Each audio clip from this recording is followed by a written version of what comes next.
Spark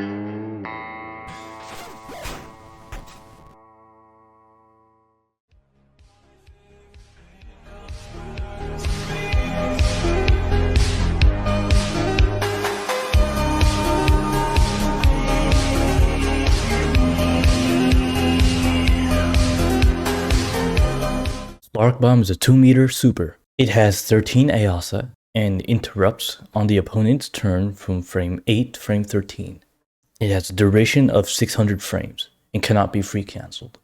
Projectile invulnerability does not work against Spark Bomb, but normal iframes do and still cause the bomb to detonate. The explosion deals 1400 damage, 40 hit stun, and 14 hit stop to the victim only. The effective hit stun is 56. After Spark Bomb is detonated, Wizard is granted the Spark effect. This effect is granted 2 frames after the explosion. Hitting the opponent with it, however, will delay this by 6 frames. The duration of this install lasts for 70 frames. Your max air and ground speed are increased dramatically, the former from 8 to 25 and the latter from 9 to 20, and your dash speed is increased to 12. Your horizontal jump speed and double jump speed, your missile form speed, and your missile form's max airspeed are also increased massively from 8 to 12, 15 to 26.3, and lastly 15 to 26.3 respectively. Sometimes the wizards wake up and realize, well yeah, I do have one of the best supers in the game, let's use it. Let's get all these benefits for 2 meter. And that's what he does. And I have to just kind of play around with the risk of this being thrown to me, which I took a little risk so I can make sure my projectiles are preventing Gust from threatening me. Which now, if Gust was available, Fizzles would absolutely use that against me. But using my projectiles, I was able to move forward a little bit. But then I got another Spark Bomb, so what do I do about this? And I use my inherent projectile invulnerability to, like, I don't know, survive for 1 additional turn, and I just kind of have to eat these. And I decide, you know what, I mashed here. Shouldn't have done that. Oh yeah, this. So I got a combo right in the corner. I have to block this, which is completely my fault. I shouldn't have jumped that close. But Burst was just combo with that Spark Bomb from earlier, and it would be absolutely crazy damage.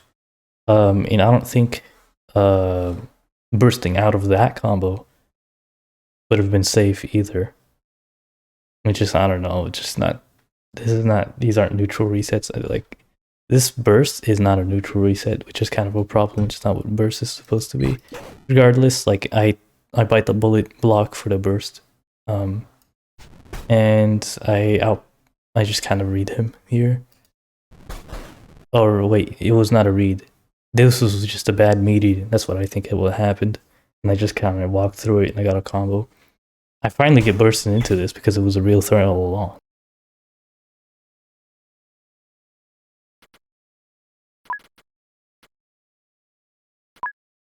Even on the character that I used to play, Spark Bomb really is just like a complete nuisance. Like, this just breaks all the rules, and it's not a good thing. Like, the point of projectile invulnerability is to make it so that if you want to, you know, establish pressure against Ninja, you have to layer your pressure with not only projectiles, but your melee attacks. Okay, you need to, when you actually have projectiles, when you have your tools working, you should actually go with your tools and actually use your tools.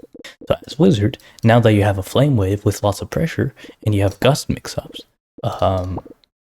now in order to beat Ninja, I need to not only to get close to my projectiles, like maybe take a little risk even. Now this jump kick, like, I have options that can cover the jump kick.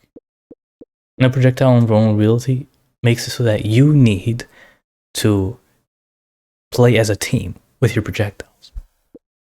Spark Bomb just kind of doesn't care. Doesn't care about this whole aspect.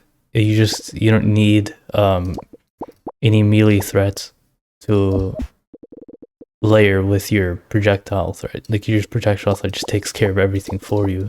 Whatever my heart desires. And so that's just another issue I have with Spark Bomb. I feel like it just doesn't have this whole beautiful dynamic of actually thinking about your projectiles and how to get the most out of them. The projectile does everything for you.